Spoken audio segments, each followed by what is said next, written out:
Megalithic constructions are structures found in all parts of the world that meet with the intrinsic components of its name. Firstly, they involve the execution of human work. Large formations are then excluded, natural that can be confused with constructions, as is the case shown of the considered natural formation of El Nazla in Saudi Arabia, although it generates a lot of controversy about it. Secondly, these constructions use megaliths, that is, large stones with weights of units, tens and even hundreds of tons. Many constructions use mounted megaliths without hardly modifying their natural shapes, using a single one or several leaning on each other. Many other constructions also use the megaliths but modified using tools to cut, carve and assemble them and create different types of assembly.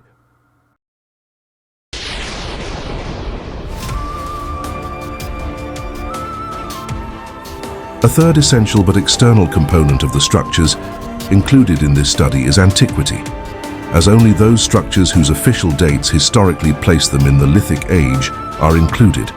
Neolithic and metallurgical bronze and iron, that is, those identified as ancient world buildings.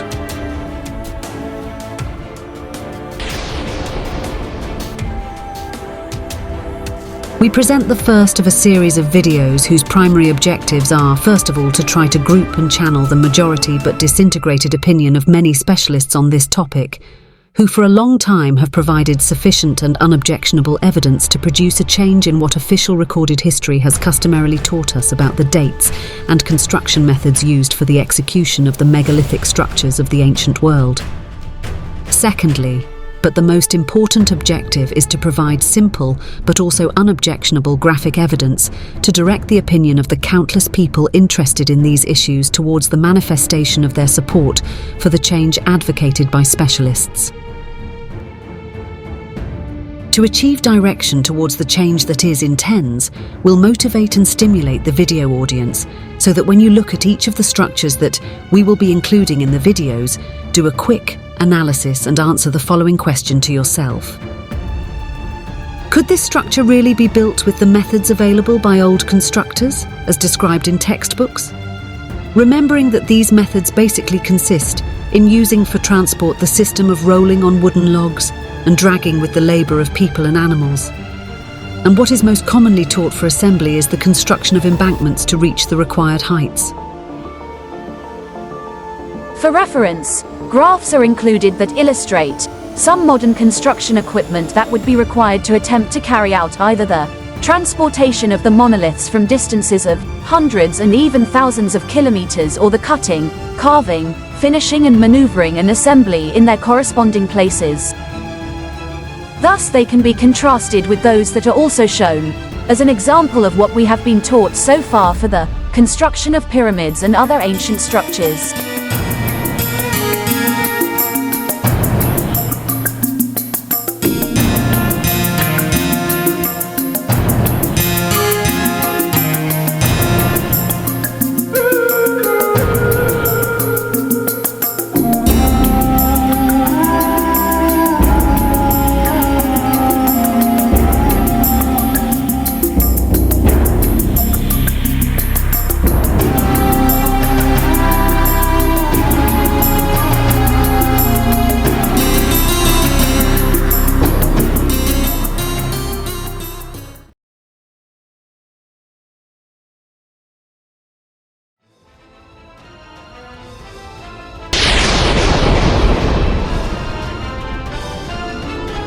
Below, the megalithic constructions will be described in general terms, while the next videos will show in detail the main existing structures in each of the archaeological regions of the world.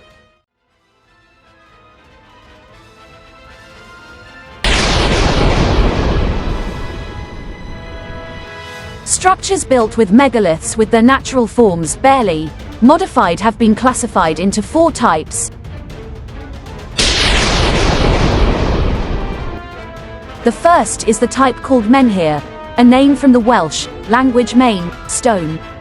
Here, long stone, it is the most basic form of megalithic monument, consisting of a stone elongated, carved or rough placed in position, vertical with a part of it buried in the floor. Some are usually recorded, although the most are found in the rough and can reach great heights.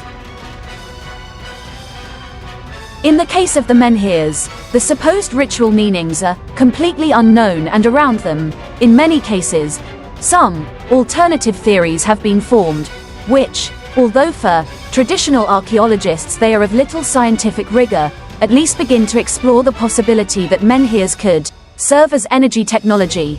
This taking into account the characteristics of the type of material of the megaliths used, which in general were crystalline rocks, quartzites and granites, that have a high content of quartz crystals that provide a great property of vibrational piezoelectric effects.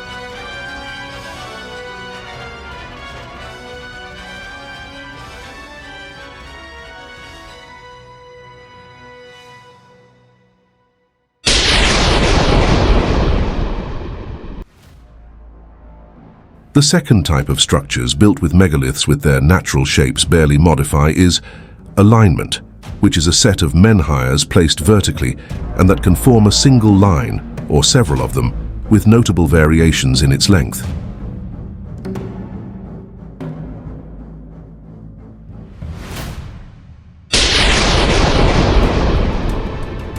The third type is the so-called cromlech, set of menhirs positioned vertically, forming large circular complexes with varying dimensions in both diameter and height.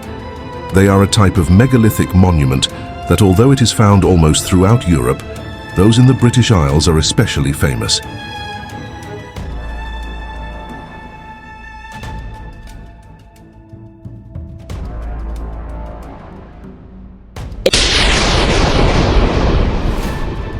The fourth type is called dolmen, also from Breton, stone table, dol mesa and men pedra. It is a boulder structure with several slabs placed vertically, and the last slabs placed horizontally on the vertical, acting as ceilings, forming a chamber or a very primitive type of tomb.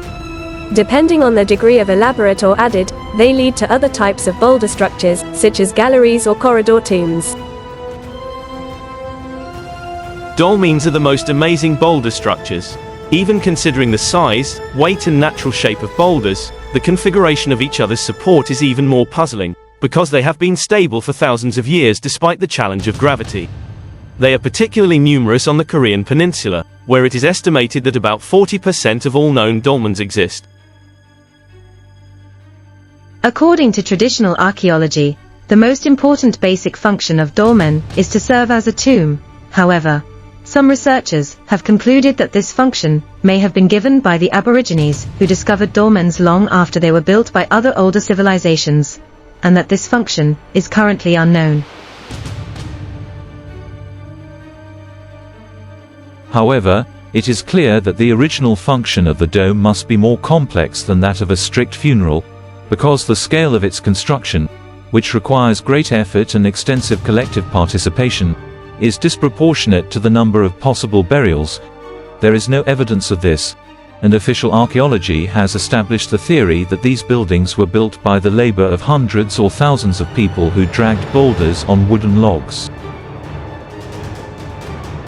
All menhirs-type boulder structures, alignments.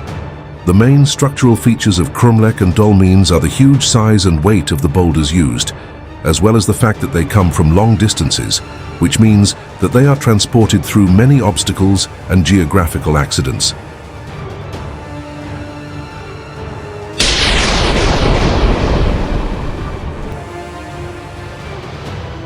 Structures built with cut, carved and assembled megaliths can be found mainly in two types. The first is that of the obelisks, that are pillar-shaped stone monuments with a square section, with four equal, slightly converging trapezoidal faces, topped at the top in a small pyramid called pyramidion. Obelisks were used prominently in ancient Egypt.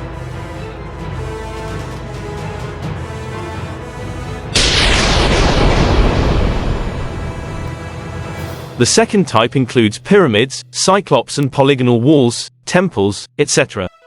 In addition to the difficulty of transporting large and heavy boulders from distant places, all boulders are cut and carved with great accuracy, and various sizes and shapes are also required. Usually, monoliths are assembled without any known mortar and achieve such perfect stability that they constitute the oldest architectural specimens that have been discovered by different civilizations and reused for thousands of years. In addition to its possible functions, it can be noted as a major feature of all boulder monuments, which are structures built to be noticed and visible from a long distance, never deliberately camouflaged, but on the contrary, designed to show the power of their builders.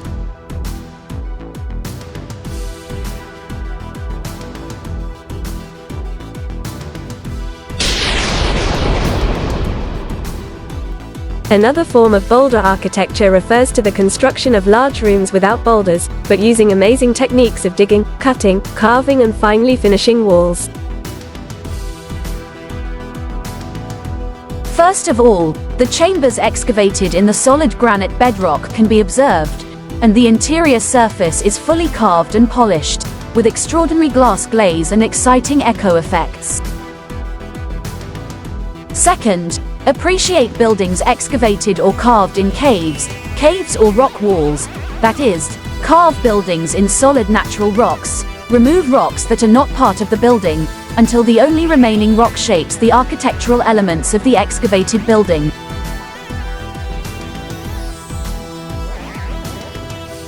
All of these buildings are mainly located in India.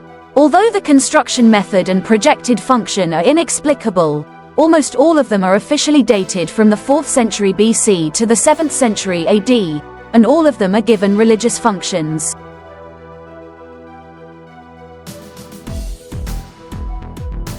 In this type of work, it is really puzzling to imagine what kind of tools are needed to remove such large amounts of rock and granite material first, and then to give such a fine finish to these walls. Interestingly, archaeologists have recorded that none of these buildings have found the slightest trace of the material that should have formed a large volume.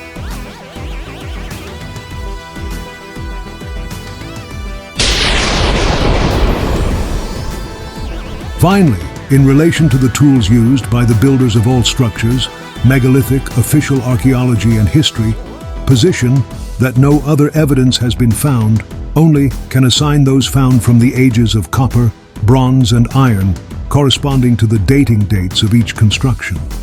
The previous assignment does not resist any type of technical analysis if the hardness of the materials is taken into account against the ductility of the tools used, and it does not resist a sociological analysis, since the high degree of perfection achieved in the cuts and carvings of each work that would require finding some evidence of more advanced equipment or tools.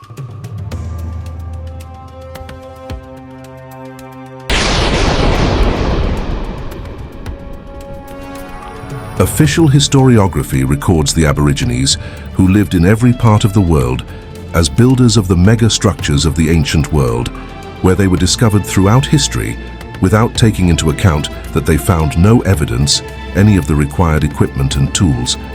A feasible possibility is that most of constructions were found by successive generations in the same conditions in which modern archaeologists find the sites, archaeological, whether buried or on land, jungles. In this way, the technical capacity of the ancient peoples only had enough for exploration and reconstruction of the sites in the best conditions possible.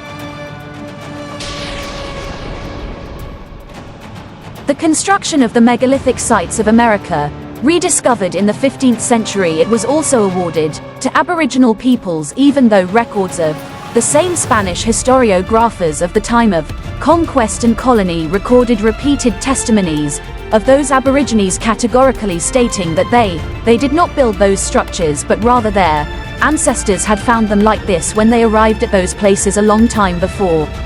Given this, only it was left to the historiographers to express their supreme admiration for works that could only have been built by magic or demons. It is important to mention the cases of Machu Picchu in Peru and Teotihuacan in Mexico, which were only rediscovered, at least in their full size, at the beginning of the last century, around 1910. Although abandoned for several centuries after the conquest, both sites were able to withstand the destructive attacks of the 16th century inquisitors, who tried to erase indigenous cultural expressions at all other sites they could control. The composition of the photographs first shows the state of rediscovery of the site, and then the state of the site after nearly a century of work, which requires only a few restorations and has been equipped with the equipment and tools produced in the modern industrial age.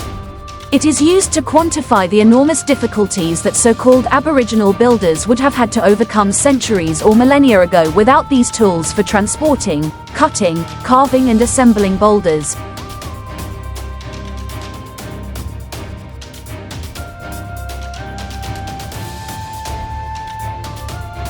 The same illustration can be made in the case of the archaeological sites of Egypt, whose state can be seen in one of the first graphic compositions from the end of the 19th century, after having suffered abandonment and looting by the conquering countries for a long time, due to the unstable political situation. These sites also required more than a century to be restored to their current state, at the same time that even more incredible constructions, with examples of very advanced technology, continued to be discovered.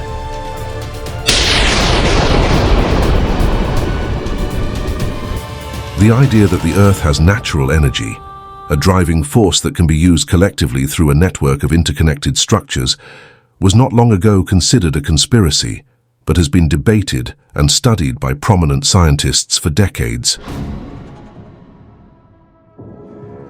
These ideas of a global energy network were explored perhaps most notably by Nikola Tesla in the first half of the last century, generating a growing wave of alternative history movements in which it is accepted as probable that such a global network could be commonly known by the civilizations in ancient times, and equally likely to have been implemented by means of an unknown advanced technology, but already glimpsed by Tesla. Nikola Tesla began on July 3, 1899, talking about his observations and discoveries related to the geoelectric phenomenon of standing waves, which will form the basis of his theory of wireless communication, data and electric energy transmission.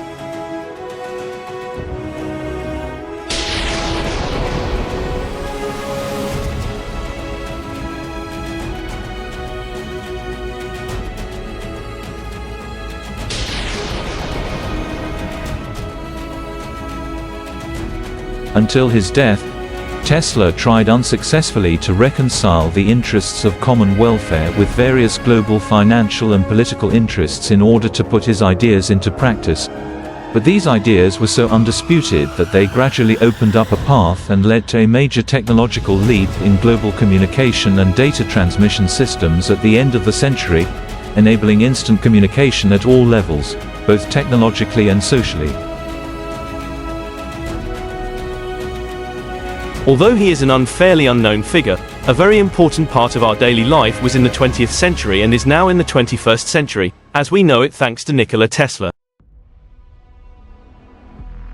The world is left to reconcile the interests needed to implement the wireless power transmission project that Tesla has been fighting for most of its life.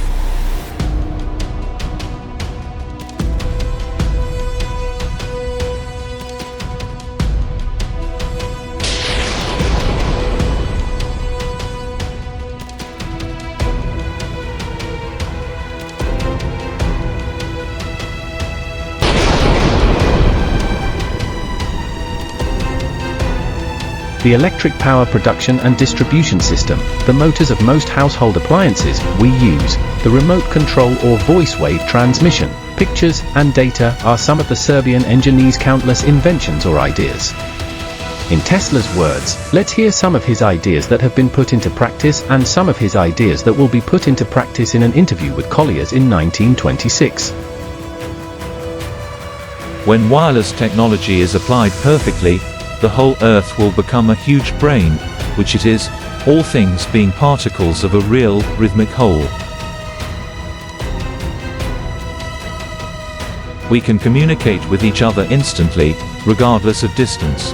Not only that, but through television and telephone, we will see and listen to each other as if we were face to face, even though we are thousands of miles apart. And the tools we can use to do this will be surprisingly simple compared to our current phones. A man can carry one in his vest pocket. We will be able to witness and hear events, the inauguration of a president, the game of a World Series, the devastation of an earthquake or the terror of a battle, as if we were present. For all of this, at some point in the future, when interests permit, The idea of using the Earth's natural energy will also be put into practice, because Tesla himself said in 1926, just as he predicted the use of our mobile phones, There will be a large wireless power transmission network before many generations pass, and our machines will be powered by energy from anywhere in the universe.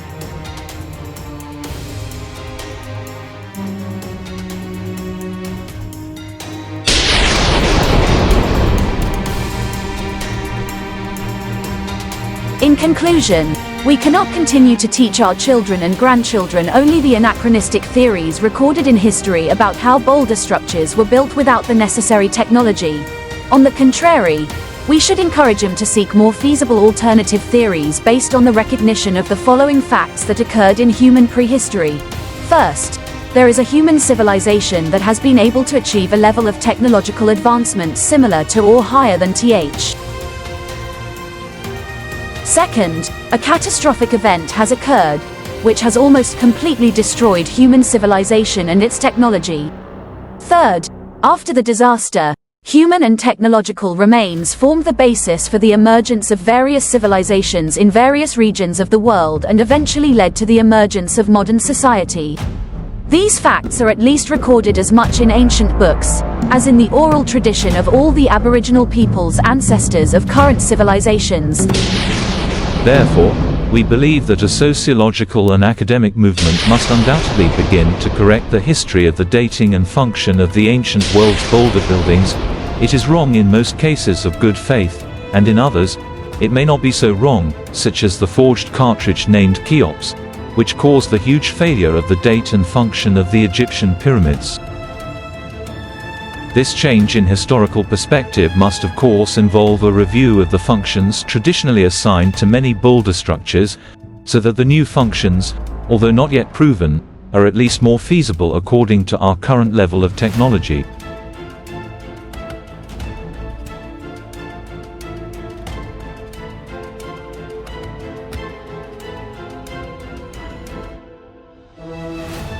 For example, it is impossible to continue to teach our children and grandchildren that the Great Pyramid was built like the tomb of a pharaoh, when any of the millions of visitors who detail some of the features of the so-called Grand Gallery or any other camera known to date realize that they may have any other technological function than religious and less funerary.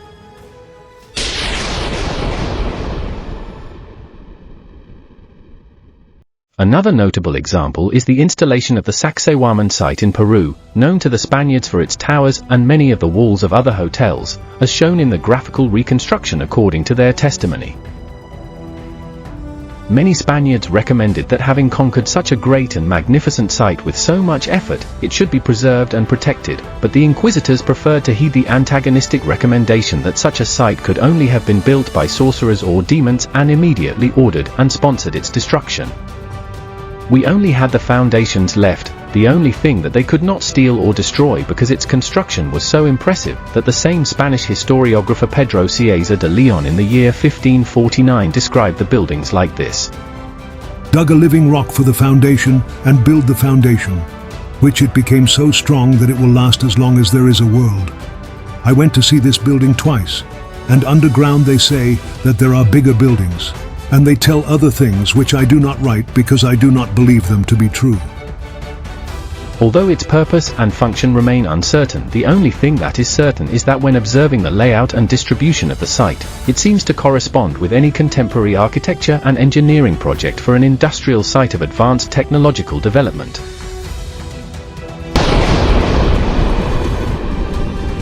Taking into account that in the world there is no Academy of Universal History that you can review, and update these topics, to address the movement of change that we aim for, we turn to the teachings of Professor Fernando Sánchez Marcos, Emeritus Professor of Modern History at the University of Barcelona, who guides us as follows.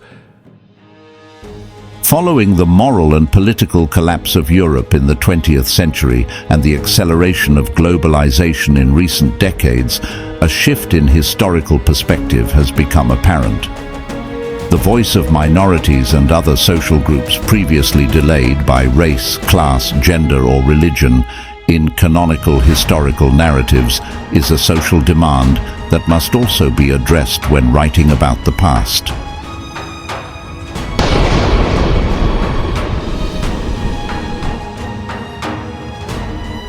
With these clear guidelines, we minorities claim our place in history and thus express ourselves as follows. On the basis of sufficient evidence collected, we manifest our will of considering as true a historical record about the occurrence of a catastrophic event which destroyed almost completely human civilizations existing along with the samples of their degrees of technology achieved up to that point of the prehistory of humanity. After the catastrophe, the remnants of humanity had the capacity to achieve the resurgence of the various ancestral civilizations of our actual society.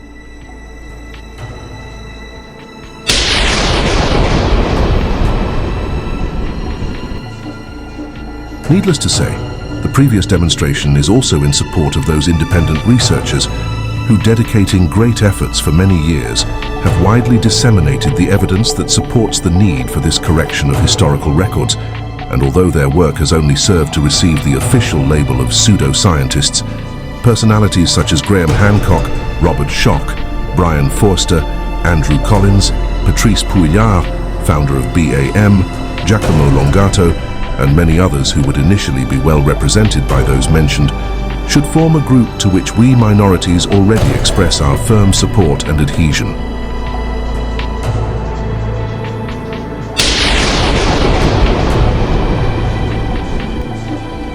It also goes without saying that this change of historiographical perspective does not imply any change in anyone's religious beliefs, but on the contrary, it is a reaffirmation of those beliefs, since this unknown civilization would be the same one that, according to the sacred texts of the great religions, existed since its creation, and that could have been endowed by its creator with the capacity to acquire an advanced level of technology, which was almost completely destroyed by the catastrophe that it occurred in prehistory, but it was also preserved to continue forging the destiny of humanity.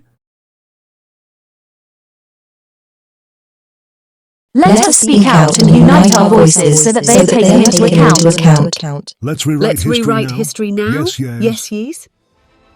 Was there a civilization with advanced technology in the prehistory of humanity? Yeah. Are we going to rewrite history? Yeah. Was there a catastrophic event in the prehistory of humanity? Yeah, we cannot continue teaching anachronic theories.